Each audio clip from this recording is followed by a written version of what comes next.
Well, welcome everyone. We're so excited to have you tonight for our September conversation about women deacon. And tonight's topic, will the church do anything about women deacons? For those of you who don't know, my name is Sister Colleen Gibson. I'm a sister of St. Joseph of Philadelphia, and tonight I'll act as our moderator. So before we begin, just a little bit of background and some important points for us to know before we begin. So tonight's conversation is being recorded, and so it'll be up on Phyllis's website in the coming days, a recording so you can revisit everything that she has to say and revisit these wonderful answers in the conversation that we're going to be having. This, of course, is part of a monthly conversation series that we've been having. And so every month, or about every couple of weeks, we get together and talk about women deacons and take people's questions. And so before we begin, I'd invite you to, if you're not already on Phyllis's mailing list to receive her column from the National Catholic Reporter, I'll post that link in the chat function. And tonight, our conversation will really take two parts. We'll begin with a little bit of input from Phyllis, and then we'll move our way into a question and answer session. And a number of you have submitted questions in advance of tonight's conversation. And so I'll be drawing off of those, but if as you listen to all that Phyllis has to offer and as the conversation continues, if you have a question that you'd like to ask, I'd invite you to use the chat function. So in Zoom, if you are not yet familiar, you can scroll over to the bottom and click the chat button, and you'll be able to send a message. And I'd invite you, because there's a lot of us on this call, to send those messages directly to me, so directly to Sister Colleen Gibson, and I will add those to my list and kind of work them into our conversation so that it flows. So the questions will be there, and I will really just act as kind of the voice of the people. We'll have upwards of 200 people on tonight's call, so it just makes it a little bit easier that way. I think that's pretty much for housekeeping and odds and ends. And so as we begin, I would just invite you to be here in this space. There's a lot of Zooms that we're about these days. And so to just pause for a moment and allow me to introduce Dr. Phyllis Zagano. For those of you who don't know, Dr. Phyllis Zagano is the Senior Research Associate in Residence and Adjunct Professor of Religion at Hofstra University. She's the author or editor of over 23 books in religious studies, including her newest offering, Women, Icons of Christ, from Paulus Press. She has a number of books, including Women Deacons, Past, Present, and Future, Women in Ministry, Emerging Questions on the Diaconate, Mysticism and the Spiritual Quest, and Women Deacons, Essays with Answers. Her award-winning Just Catholic column runs monthly in the National Catholic Reporter. Her work has won numerous awards and has been translated around the world. In August of 2016, Pope Francis appointed her to the Papal Commission for the Study of Women in the Diaconate, which completed its report to the Pope at the end of 2018. It's a great pleasure to be in conversation with her, to hear her thoughts, and to just have a conversation around women deacons. So I would invite her to share her wisdom, and we're so happy to have you with us, Phyllis, tonight. Well, thank you, Colleen, and thanks all for being here. I was saying earlier today, I'm wondering if we're all a little zoomed out these days, but the fact of the matter is this is it. We're going to be like this for a long time. My first in-person invitation to do a lecture is at Emory University in April of 2022. So I'll be speaking at Voice of the Faithful on October 3rd, but it's going to be virtual, and so on, and so on, and so on. So I hope we can make it. I think a lot of people are getting locked down, and I hope this is helpful to help you have some kind of an outlet in a conversation where you can't have them in person. So we're doing the best we can. The question is, will the church do anything about women deacons? And gee, I don't know. But it depends on what you think the church is and who you think the church is. And I think that is central to tonight's meditation conversation. You know, you look at the church in Germany, and they're having a synod, and German bishops, including the president of the German Bishops' Conference, has come out and said, you know, it really is time. There's no problem. Bishops in other countries around the world are saying pretty much the same. We know that the sisters from the International Union of Superiors General now, over 4 years ago, said to the Pope, you know, we're already doing diaconal work. Well, why don't you just ordain us? You know? And at the Synod on the Amazon in October of 2019, the number that came out was something like 60% of the parishes in the Amazon region are being run by women religious. So the question of, will the church do something? I think more is the church has to do something. Because women are continually being pushed aside. I think the Holy Father is genuine in his interest in having women in more positions of responsibility in the church. But I think we need to determine the distinction between governance and ministry. And that is really the kernel of a recent document for the Congregation for Clergy, which has a very long title and a very short title. For me, the short title is "The Priest is in Charge." But the long title is that basically everybody has responsibility in the parish. And that is a fact. And it's a fact of parish life that I think, depending on the kinds of parish priests you have, is either more or less emphasized. So if we're going forward, you have to understand governance is out of the question. The canon on governance, I think it's 129, basically says only a priest or by extension a bishop can have governance, that is jurisdiction in the secular diocese. But there's another canon, which is 517 paragraph 2, that says that the bishop can appoint a layperson, a religious, a deacon, to manage basically the pastoral care of the parish, and they're called parish life coordinators. So we have a very interesting conversation emanating from the Amazon Synod, where the Holy Father basically jumps over the question of women deacons and married priests. And he zeroes in on Canon 517, paragraph 2, parish life coordinators. Why?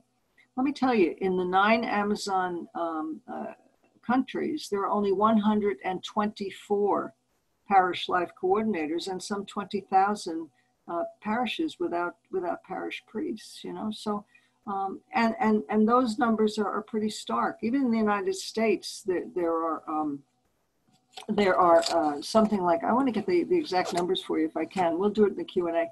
In the United States, there's some 350 parish life coordinators and something like 17,000 parishes without parish priests. The new numbers came out today, and we find a jump in the number of deacons, something like 48,000 deacons in the world, none of them female.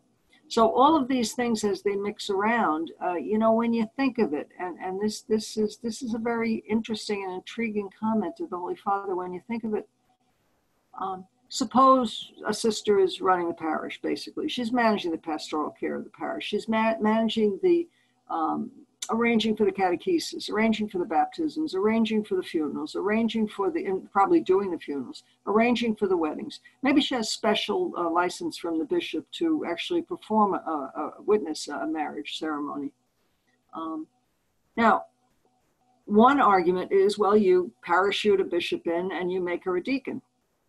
Well, that's not exactly what the Pope is talking about. What he's saying is, I think, let's see who has what vocation. Okay, so if sister is managing the parish, well, we'll make her a Canon 517, paragraph 2, parish life coordinator. And maybe she does have a vocation to the diaconate, and that's fine. That's a second step. Or maybe in terms of the married priest question, maybe Jack the deacon does have a vocation to the priesthood, and sister as the parish life coordinator, whether she is a deacon or not, could recommend to the bishop, I need Jack now, who's a deacon, married deacon, to be a priest to help us with the sacramental ministry in the parish. So he's really upending the whole discussion here, and he's focusing on the group, on the people of God. So when we talk about will the church do anything about women deacons, I think what we're really asking is, will the church maintain itself as a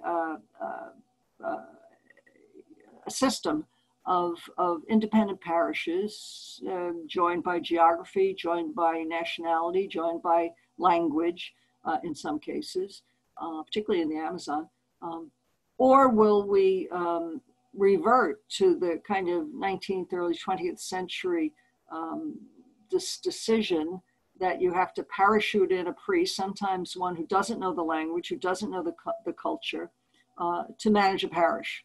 And that I think is the tension that we see in the Amazon, but it's also a tension that we see elsewhere in the world.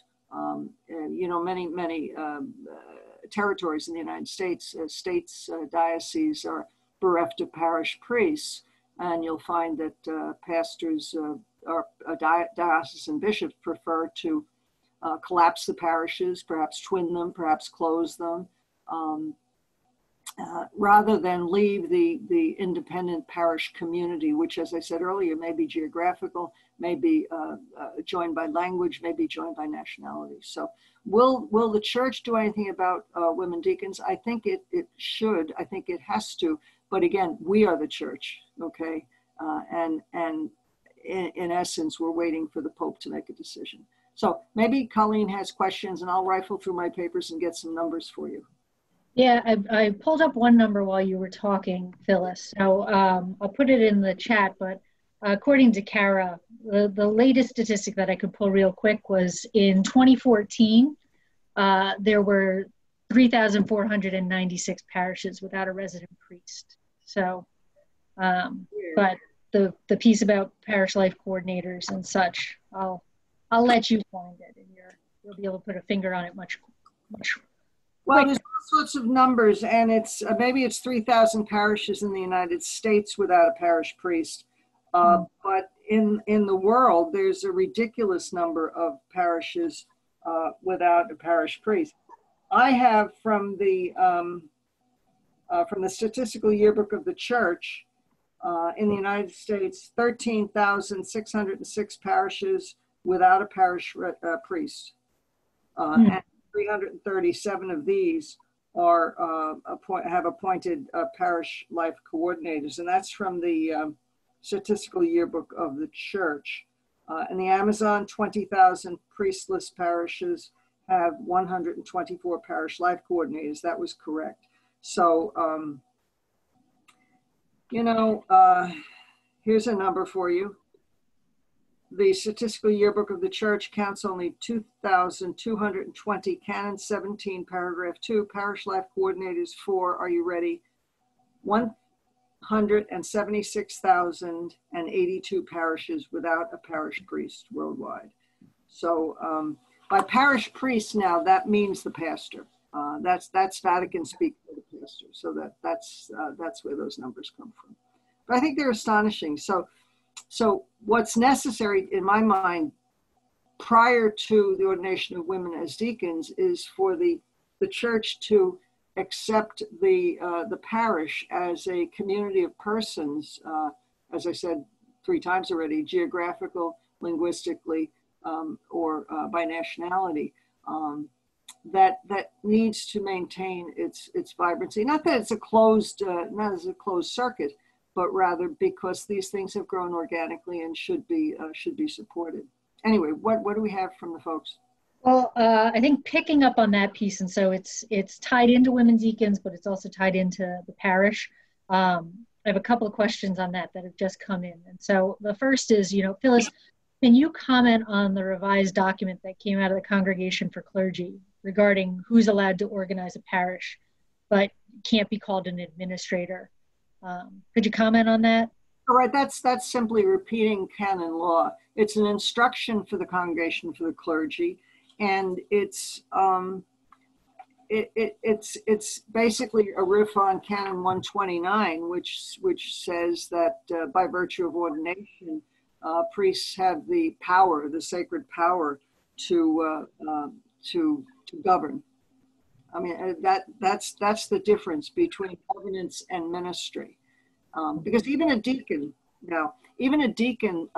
really doesn't have much entree into governance, but the deacon is ordained to the word, the liturgy, and charity. So I've said many times we need more ministry than we need more managers. So, but that's it. No, an administrator of a parish must be can't be a deacon, can't be a lay person, must be a priest.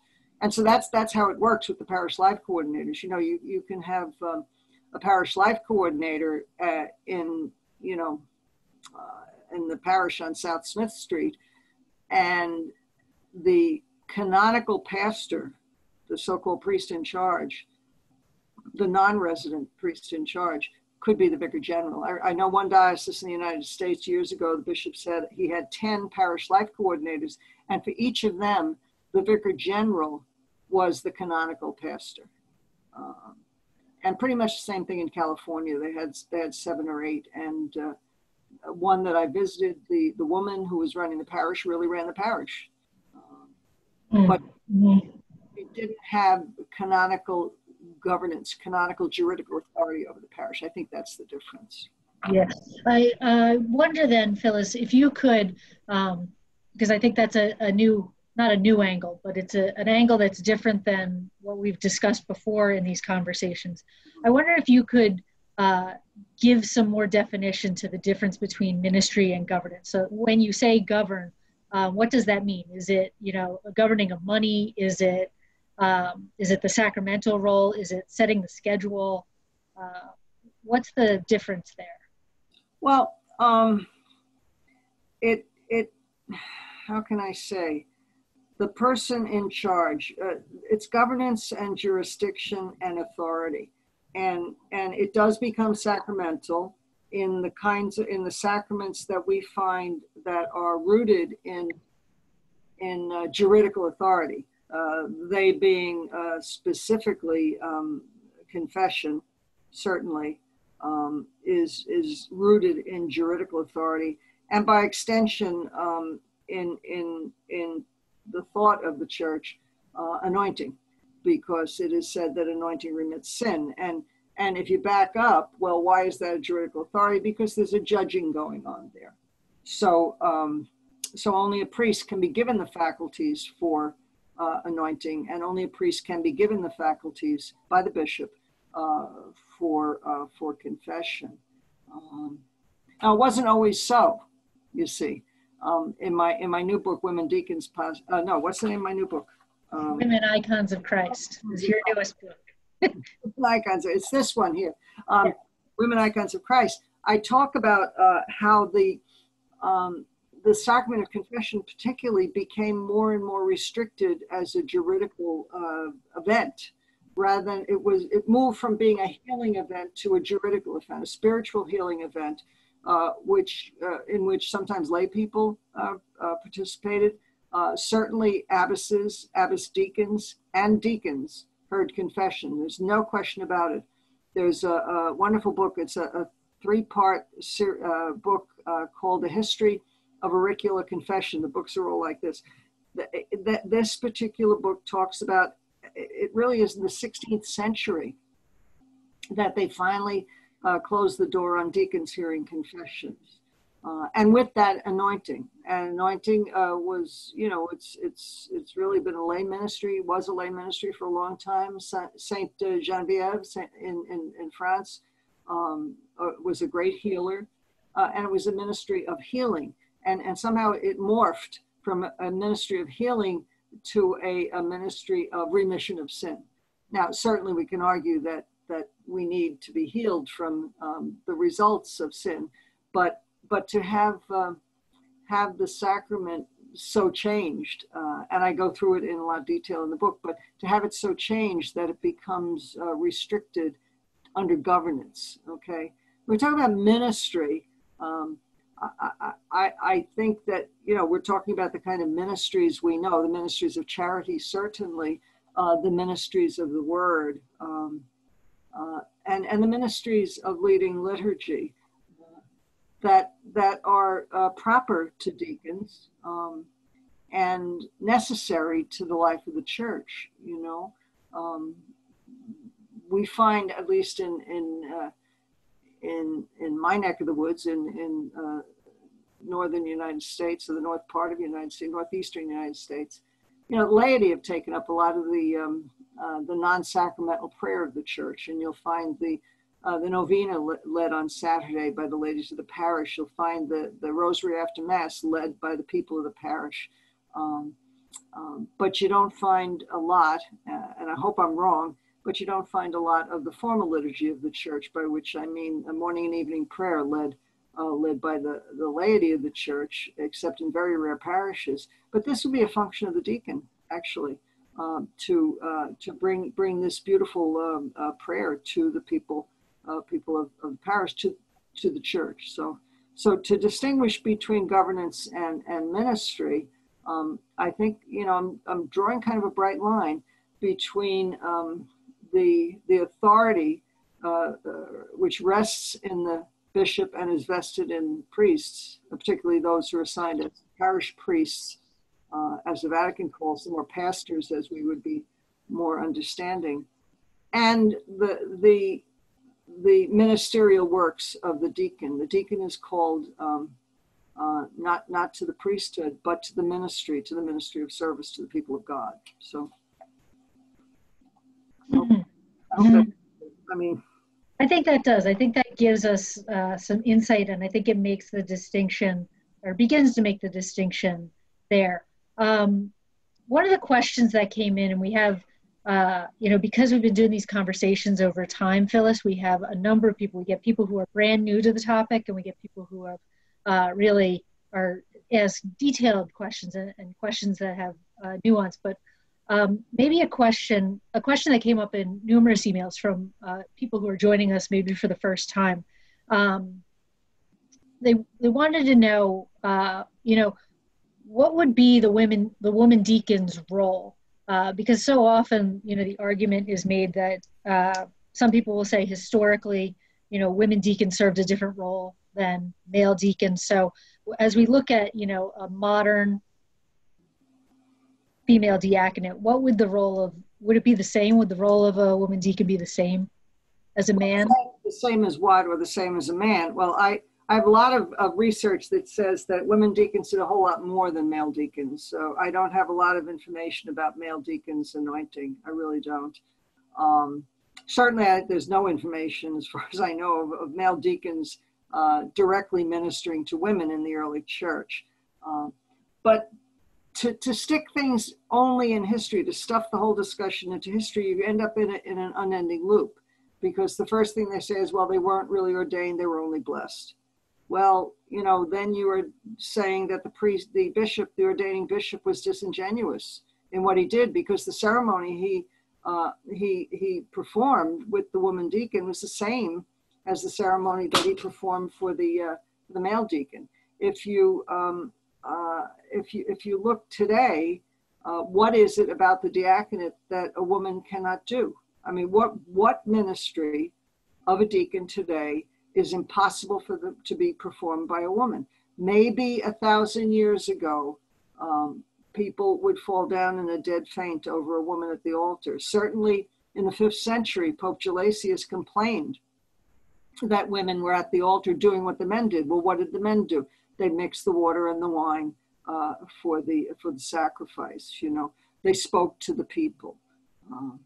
Now, you'll find pockets in the world, I'm sure, where they don't want women, quote, speaking in church, and they'll try and say that that's a direct quote from St. Paul, which section of supposedly St. Paul's writings has been basically dismissed as an add-on. But in any event, so in places where the bishop or the people or both cannot accept the ministry of women. The bishop might decide not to ordain women. He might decide to only assign them to parishes that can accept the ministry of women. But back it up a little bit. If you think about diaconal ministry, I mean, what do deacons do today? And this is where the new commission, we haven't talked about that, but on April 8th, the Holy Father named a completely new commission to take a look at, I think, other questions. I have no inside information except for the fact that I know that they're not expecting to meet before January. They do expect to meet in person, but not before January. And they have not met yet. And he appointed 10 folks, as well as a CDF official as the secretary, and the Archbishop of Aquila in Italy as the Cardinal Archbishop of Aquila in Italy as the president. But the people on this new commission, I looked briefly at what research I have about them. I have found no original research by any of them into the history of women in the diaconate. I've found secondhand assertions, negative assertions written by some of them, and I've seen interviews by 3 of them that seem to be very positive. So. But again, what is the Pope asking them? When my commission met, we were told we were writing a paper specifically for the Holy Father, for his eyes only. And if he's asking them a specific question, people have surmised that the question is, well, what do deacons do today, and what about this can a woman not do? So again, will the church do anything about women deacons? I think it's up to the church to tell the church, to have this conversation such as we're having tonight. I think that's a good insight, Phyllis, and kind of looking at the shift even in the purpose of the commissions as we can kind of infer. You know, we don't know what the Holy Father has asked. A question came in regarding women's voices, and the questioner kind of says, you know, in considering this question of women deacons, it's almost like a chicken or an egg. Should we first be considering looking at the diaconate and should women serve as deacons? Is that where we should put our energies and efforts, or is it a matter of trying to get women's voices lifted up, or are those tied to one another? So the question, you know, how do we get male clergy and decision makers to understand the need for women's voices at the table, and how do we help them understand that they may not understand or grasp women's views or concerns to the fullest extent? Yeah, that's kind of a both and question there.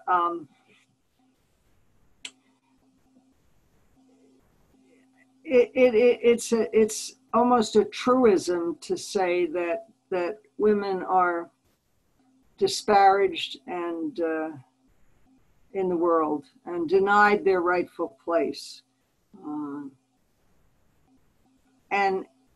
the dismissive nature, the dismissiveness of some clerics towards women is really a disgrace. I wrote a column that moved in National Catholic Reporter on Monday, where I said that unfortunately in much of the developed world, women are still considered either airheads or sex objects. And those are your choices, which is actually better than in some other places in the world where women are subject to dowry burnings and rapes and murders. And, you know, in some countries, marital rape is still legal. The question is less, I think, raising women's voices and more recognizing the equal human status of women who are made in the image and likeness of God. You know, the title of this new book, Women Icons of Christ, comes from a conversation, as I've said on one of these Zooms before, I think. I sat at lunch with a member of the official of the Congregation for the Doctrine of the Faith, who told me that, to my face, I mean, I was sitting as close as we are actually across a dining table, and he said, No, women can't image Christ. And and I said, please check number, I think 48 in the Baltimore Catechism. I mean, I am made in the image and likeness of God, and you are too. And if you don't see the risen Lord in me, and only in yourself, then we have a serious problem, you know. And so I think that in terms of raising women's voices, we need to engage in serious discussion.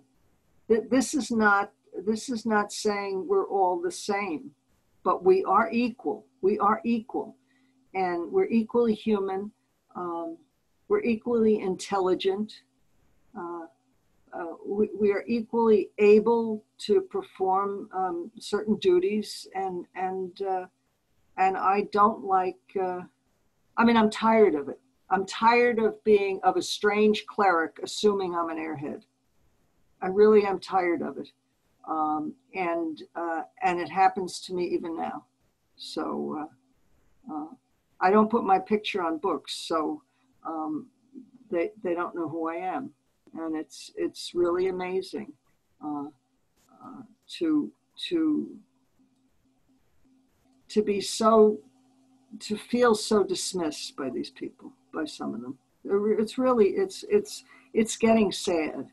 I was in an academic conference not too long, well, actually everything's a while ago now, where a priest professor at a seminary didn't bother to catch my name or look at my name tag, and proceeded to lecture me on the difference between keratinea and keratinethia. And, you know, basically the attitude was, little girl, you know, you have to understand that women were only blessed and not ordained. So raise your voices, but I'd say train your sons better. That might be a good start. Mm-hmm, mm-hmm. And I think you get at a very interesting and a key point there, Phyllis. You know, as we started out kind of talking about ministry, and then moving into a lot of the comments in the chats talk about, you know, parishes wouldn't be able to run without women. Women provide essential services, but I think when we look at the diaconate, this question of vocation, and that this is a vocation. It's not just work. It's not just, you know, commissioning worker bees. It is a different understanding of service.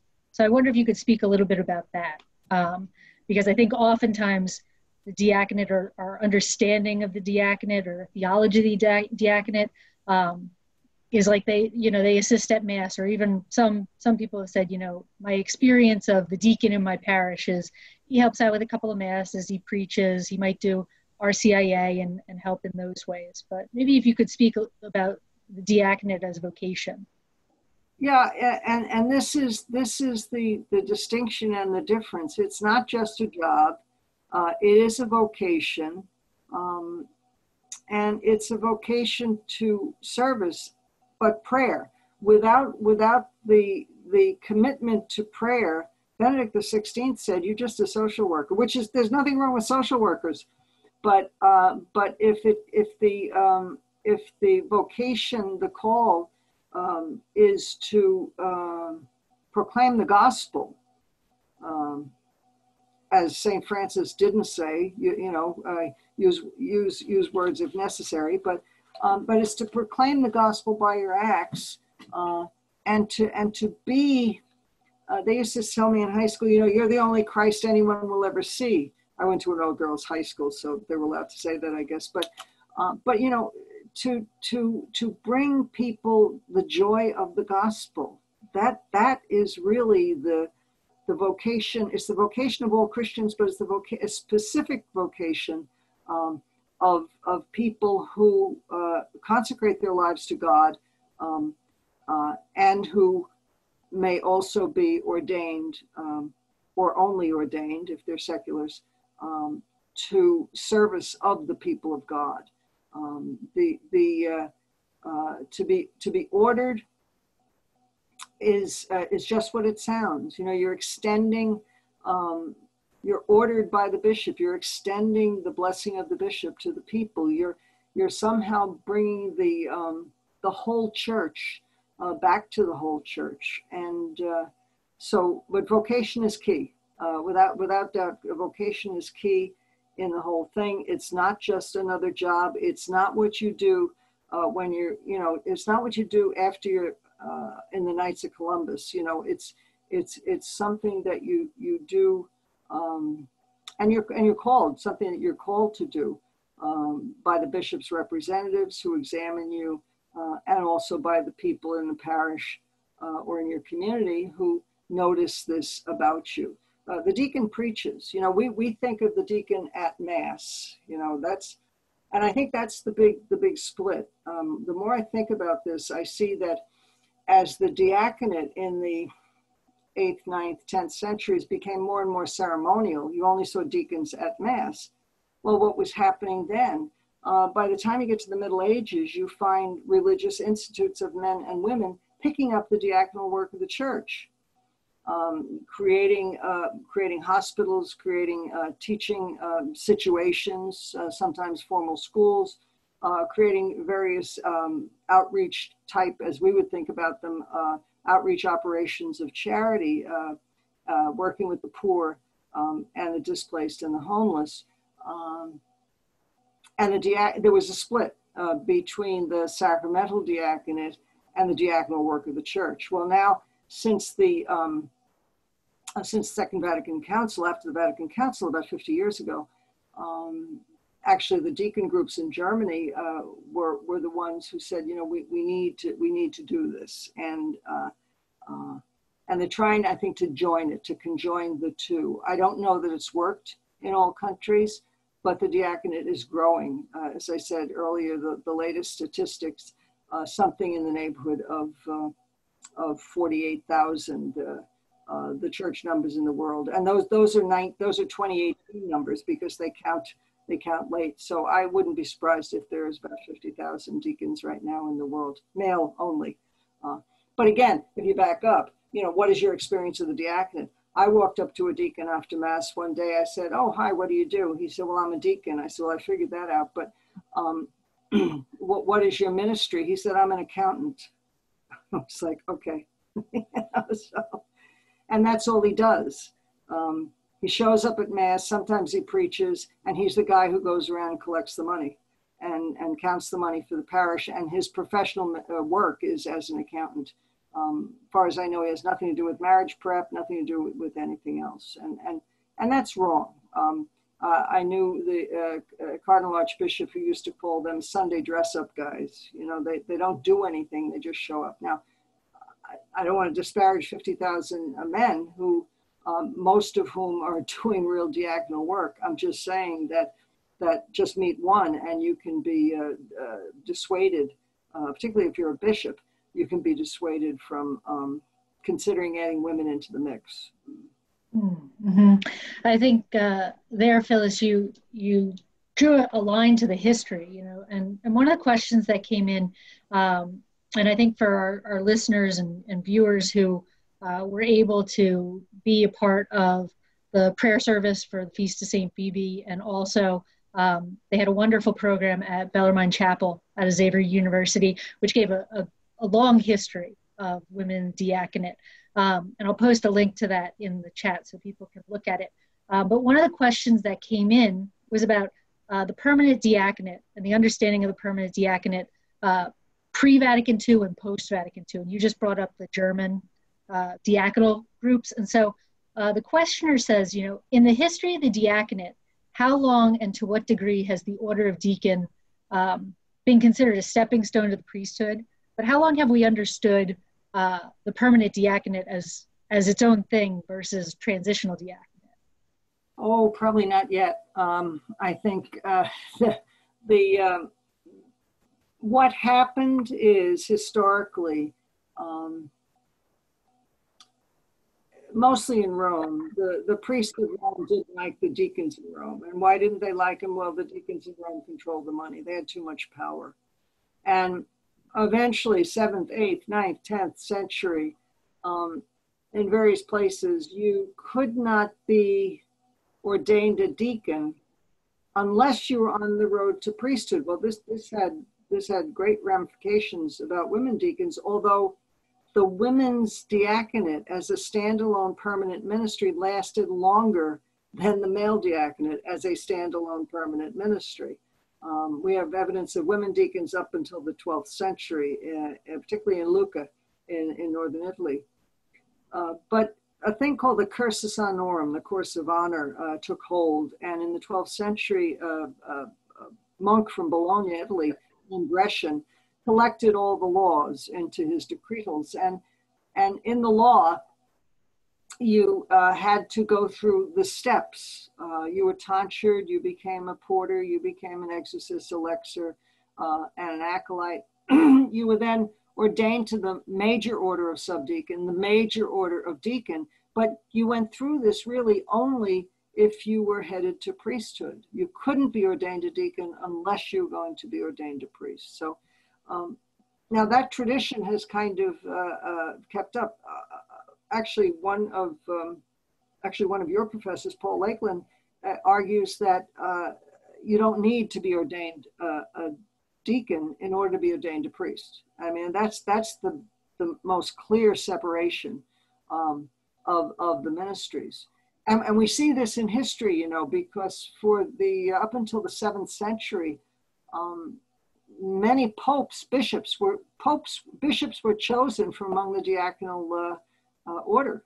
Why would you do that? Well, because the deacon was managing the parish. And what does the bishop do? The episcopi, he's overseeing what's going on in the parish.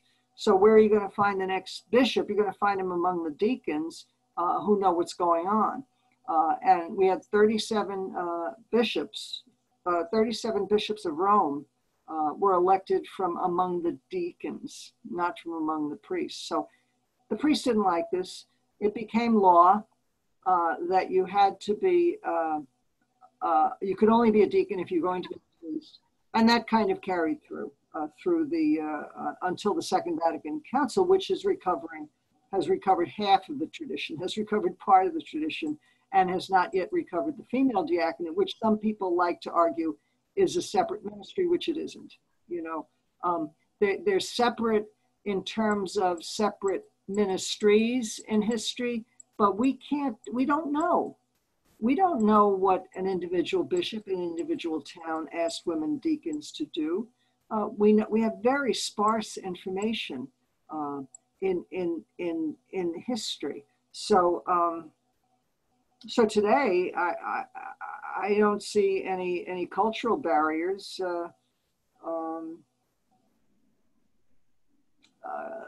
Cipriano Vagagini said to a synod of bishops in 1987 that there's nothing that a bishop does, that a male deacon does that a woman deacon couldn't do. So, you know, it depends on what the bishop asks you to do. And that's in any ministry. I think that, you know, I certainly didn't realize the movement from Vatican II and those German groups and kind of the resurgence of the diaconate, you know. So I think that's important because it picks up. I'm gonna, one of our questioners who sent in an email beforehand goes back much further before Vatican II. And so the questioner says, you know, there's evidence of female deacons in the early church and in early church documents. The Council of Chalcedon has a canon on that female deacons need to reach age 40 and that, you know, they can receive the laying on of hands. And also early church documents like the Apostolic Constitutions contain the ordination prayer of Bartholomew / you know, female deacons. So considering the church was united at the time of those two documents, the East and West were together, are these documents accepted today in the discussion of female deacons? Do you see that they surface more, these, you know, the historical? Well, they're all considered, and what you bring up is an interesting point, because when the church was unified, you have a more unified vision of women deacons. But as the church expanded, you'll find that local synods start arguing. The Synod of Orange, for example, they start arguing against women deacons. So it's yes, of course, when you're discussing history, you look at all of it, but I find that the female diaconate became neglected, not abandoned, and the East maintained it much longer than the West, and that's the case even now. I think it's in Alexandria, the Patriarchate of Alexandria, the Orthodox Archbishop ordained 5 women, or 3 subdeacons and 2 as deacons, you know. So yes, of course, history is part of the discussion, but history can be an endless loop. I mean, you just argue, the same argument's been going on for about 400 years on whether they were ordained or they weren't. You know, you brought up the German deacon circles. I watched the Bellarmine Chapel event that you referred to earlier. I think it's still online, and I think it was Father Luke Hansen who was part of that, who spoke precisely about that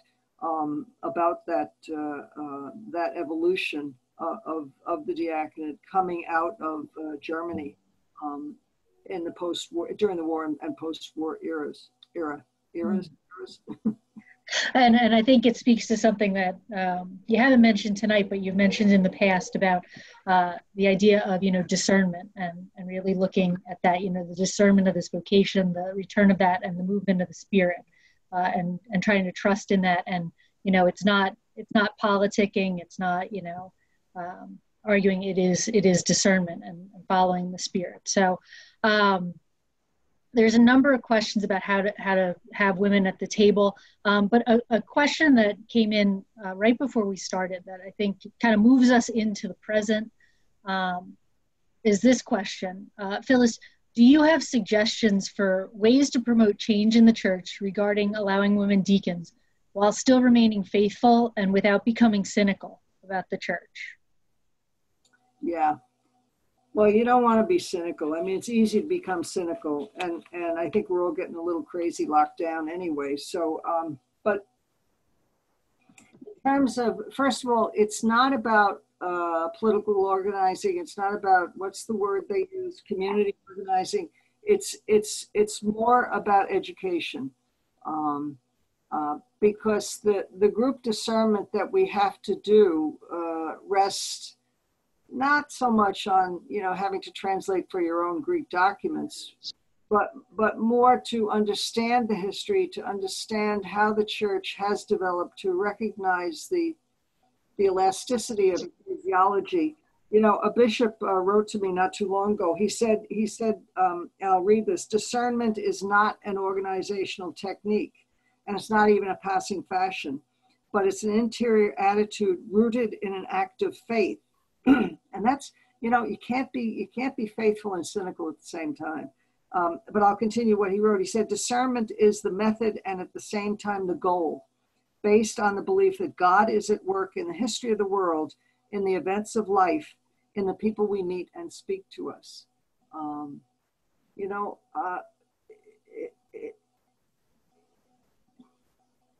the gift of the Spirit is hope. And if one becomes cynical with one's thoughts about church, I don't think that is a gift of the Spirit. And so we don't need to be Pollyanna-ish. You know, we need to recognize that it is difficult. A lot of discussions are difficult. And I think these are discussions that we need to have, not as shouting matches, but as genuine discussions. The problem is, and here I'll sound like a cynic, the problem is if you're trying to have a adult discussion with somebody who thinks you're an airhead, you know, how do you do this? You know, what do you do? And I used to love doing that, you know, but it's getting old, and it's getting more and more annoying. So I think to put not too fine a point on it, to make your voices heard, you simply have to make your voices heard. And so if you want to speak and write a letter to the editor, or write an op-ed, or write a letter. I don't know if writing bishops has any, is useful. I sent every bishop in the United States one of my other books about a year ago, and I got 20 thank you notes. So I sent my new book to the 20 who wrote thank yous and got maybe 10 acknowledgements, including an acknowledgement from a bishop who I won't name, who wrote me a lovely thank you note for a book I didn't send him. You know, anyway.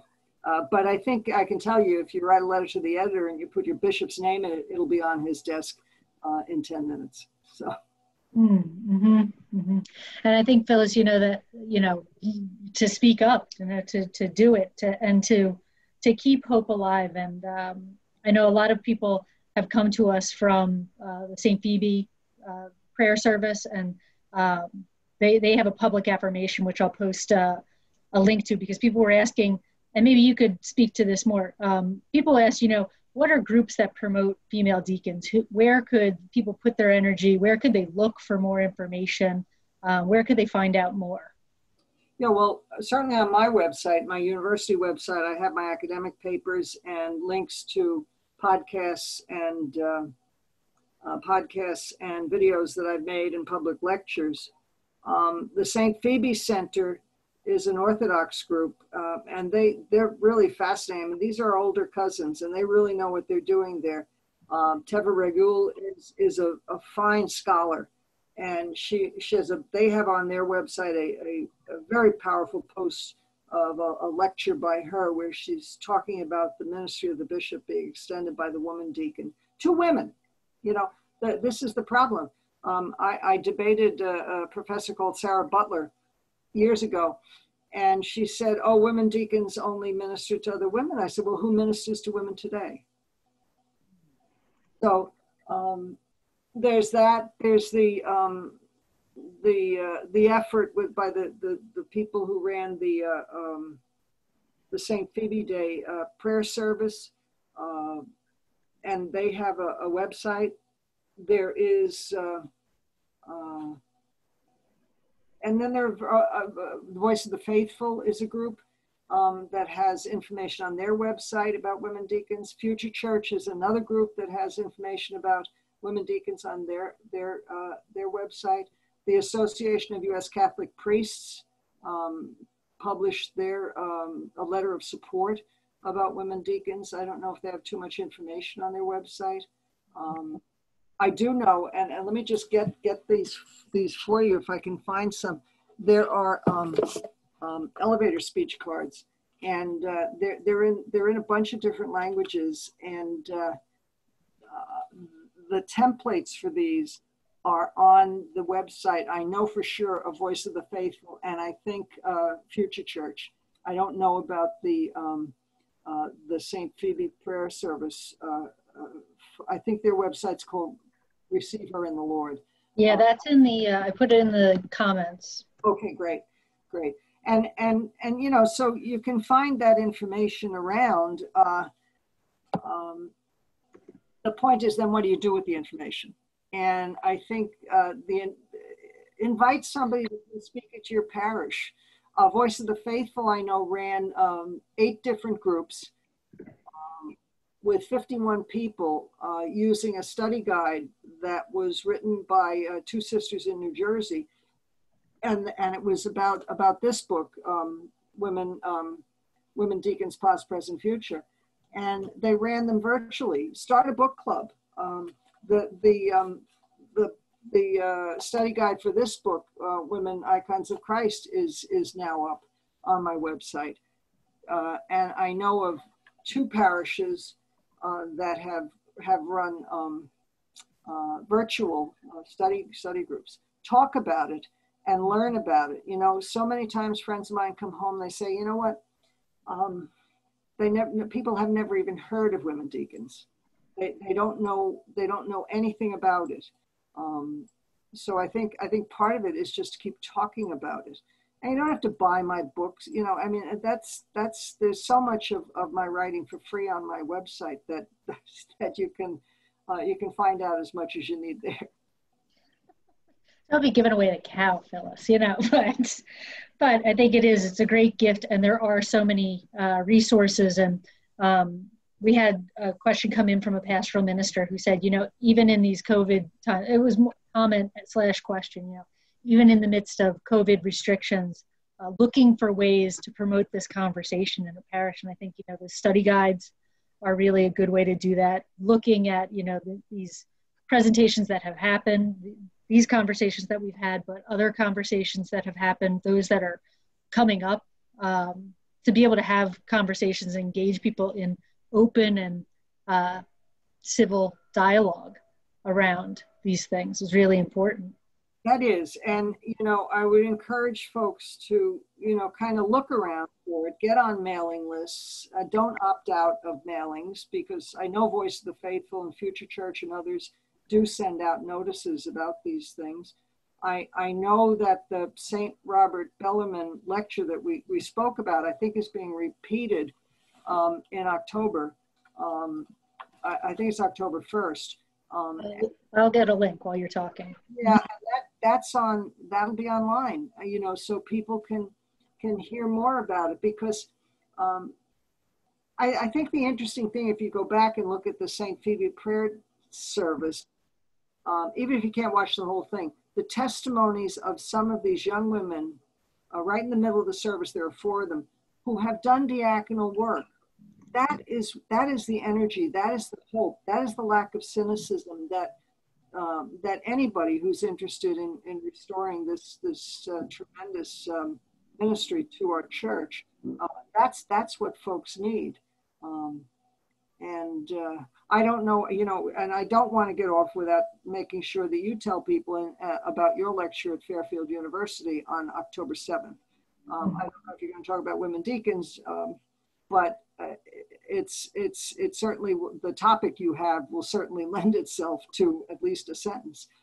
Yes, there will definitely be a shout out. So, I mean, to speak to that on October 7th, I'll be speaking at Fairfield University, and I'll put a link in the chat, but the topic is showing up, the call to the radical work of commitment in uncertain times. And so we'll be looking at, you know, commitment, why it's radical work, and in this day and age, as a woman in the church, as a vowed woman religious, what is my vision of the church, and how are women in the church being seen and living out this call in new and wonderful ways. So women deacons will definitely, it will be more than just a sentence mixed in there. So, but I'll put a link to that. So anybody who's here who would like to register, you can register for that.